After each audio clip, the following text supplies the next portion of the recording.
It was an especially foggy and gloomy October night, one of those nights when the fog seems to swallow everything around. I, Michael, was coming back from work as usual. I am a sales manager and often drive long distances on the secondary road that connects the city where I work to my home, about 50 kilometers away. That road was notoriously deserted at night, with little lighting and rarely any traffic. The radio played some random song while I tried to relax, eager to get home. It was then that, through the dense fog, I noticed something different. The lights of a car stopped by the roadside. I slowed down, trying to understand what was happening.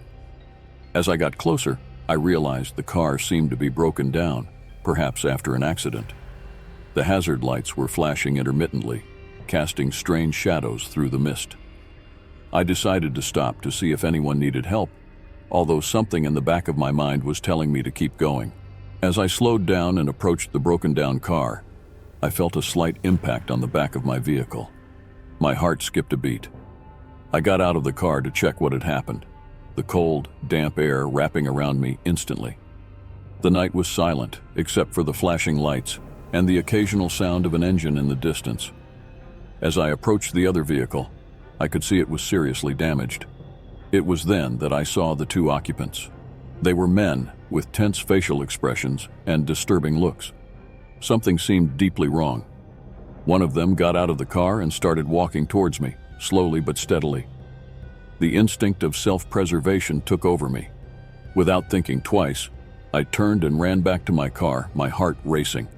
I got in, locked the doors quickly, and with trembling hands, started the engine. I looked in the rearview mirror and saw the men approaching faster now. I stepped on the gas, leaving behind the sound of screeching tires and the feeling of imminent danger. I drove with my heart in my mouth, my eyes constantly moving between the road ahead and the rearview mirror. The dense fog and darkness made it hard to see very far, but I knew I needed to keep distance from those men. The feeling of imminent danger wouldn't leave me, even as the distance between us seemed to increase.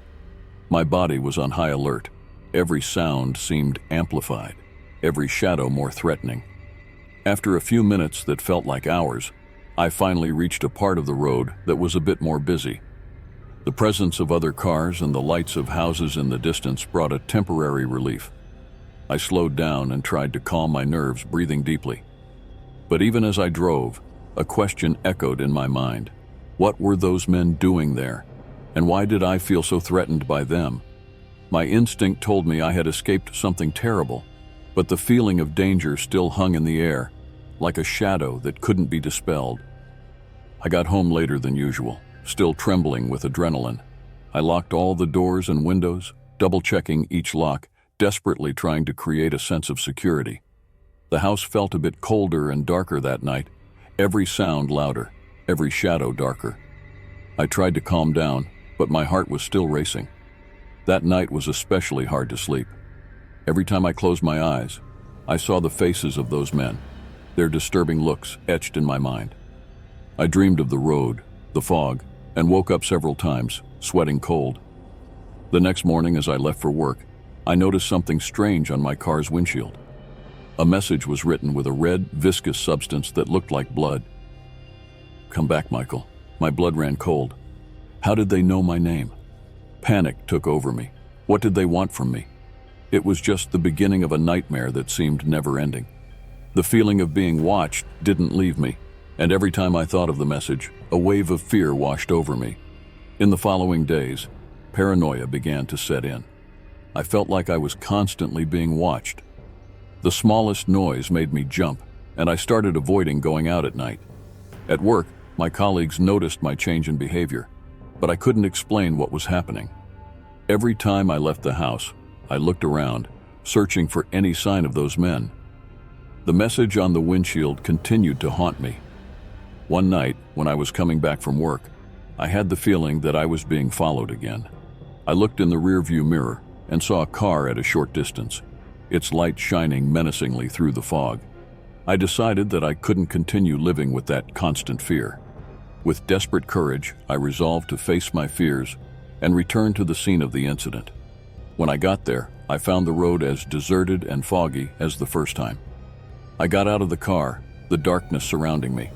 Suddenly, I heard footsteps behind me. I turned quickly but only saw the dense fog. Fear took over me again, and I realized I might never find peace. And then I felt a cold hand touch my shoulder, and everything went dark.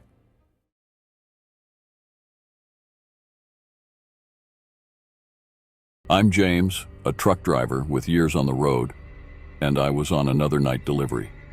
The road was long and lonely, and darkness enveloped everything around me.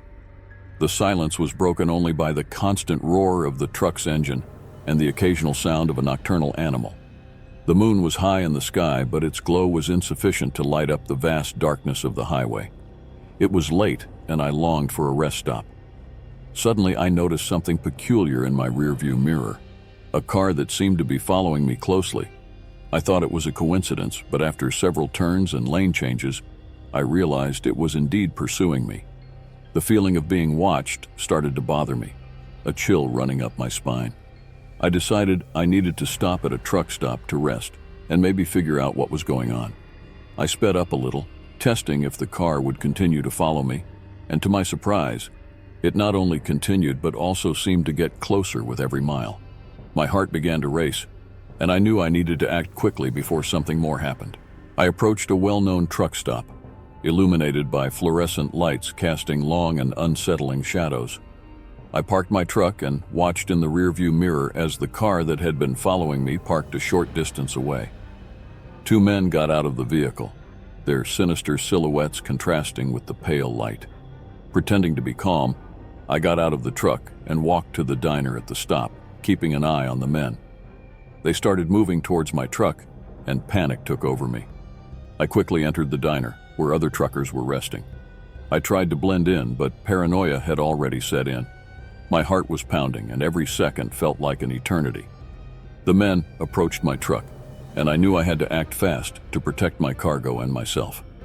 I grabbed a coffee, trying to keep my composure, but my eyes never stopped following their every move. They seemed to be waiting for the right moment to act, and I needed to be prepared for anything. Time seemed to drag as I tried to plan my next move. As I watched from inside the diner, I saw the men starting to force the door of my trailer. Adrenaline surged through my veins, and I knew I had to do something.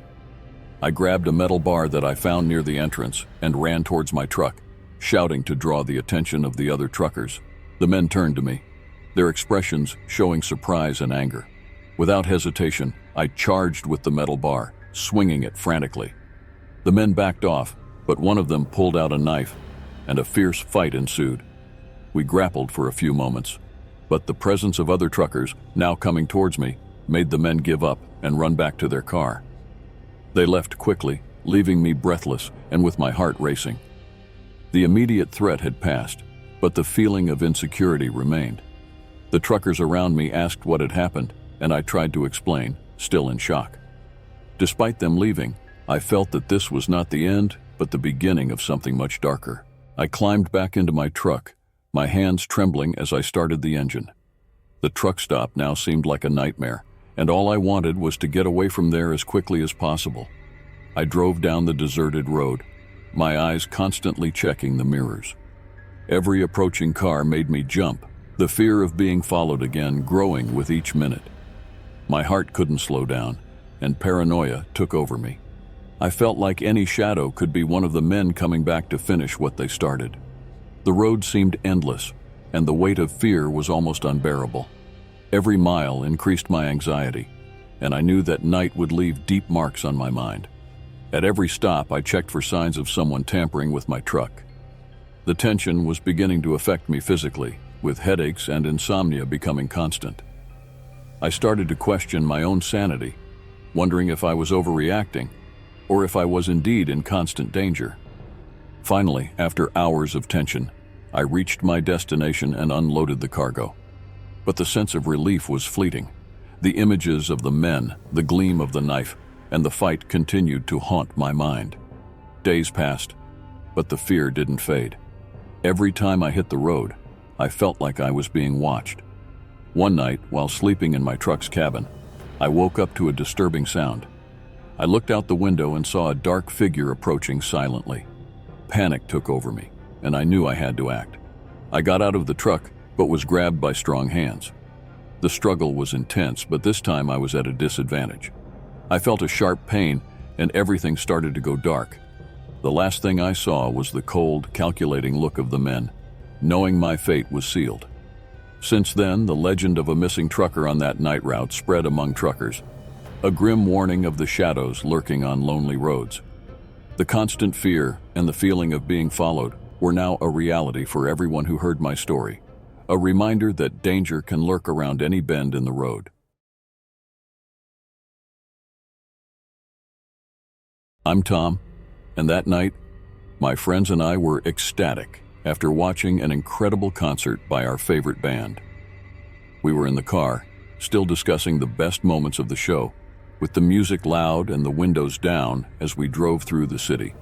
It was late, and the heavy traffic forced us to find an alternative route to avoid the congestion.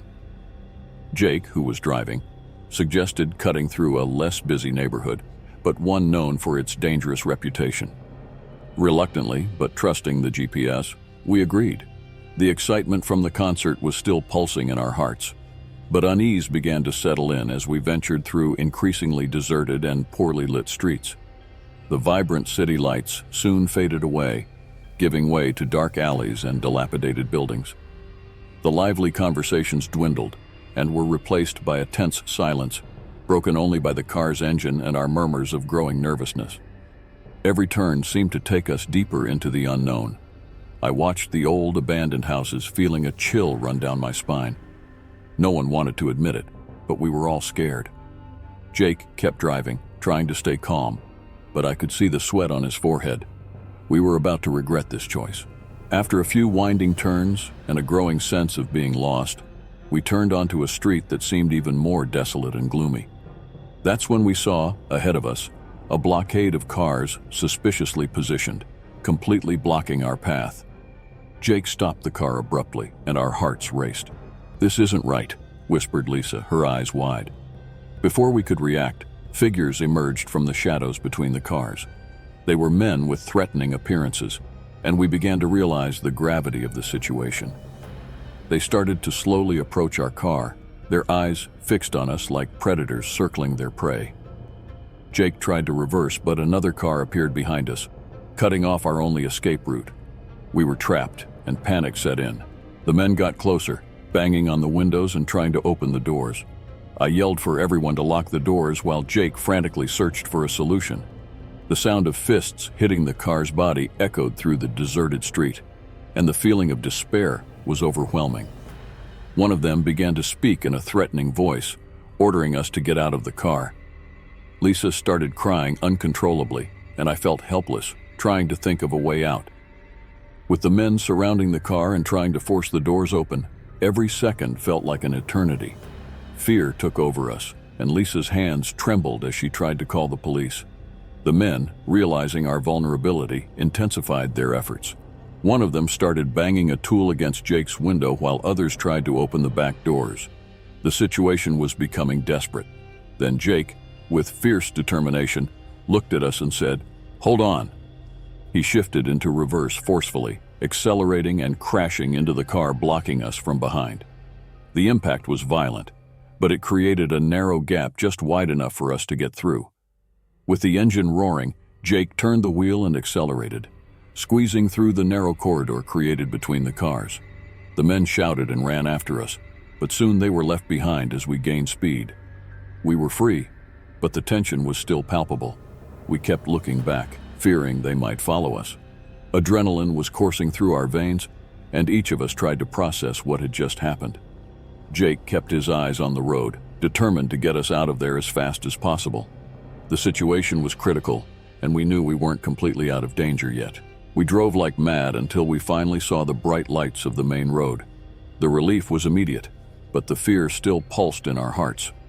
Lisa finally managed to speak with the police and report what had happened, while Jake continued driving, trying to put as much distance as possible between us and that neighborhood. No one spoke, the shock of what had just happened still hanging in the air. Each of us was lost in our thoughts, processing the terror we had experienced. We reached a busier area with people and lights, and finally began to feel a relative sense of safety. Jake parked the car at a well-lit gas station where we could breathe and try to calm down. We looked at each other, still incredulous at our luck. We were unhurt, but the feeling of vulnerability was overwhelming. We knew that night would mark us forever. We were grateful to be alive, but the trauma of what we went through still echoed in our minds. We tried to convince ourselves that the worst was over, but the tension was still there, ready to resurface at any moment. Jake suggested we stick together for the rest of the night to make sure we were really safe. After a while, we decided to head home, still shaken. We were grateful to be alive, but the sense of security we once had was irreparably lost.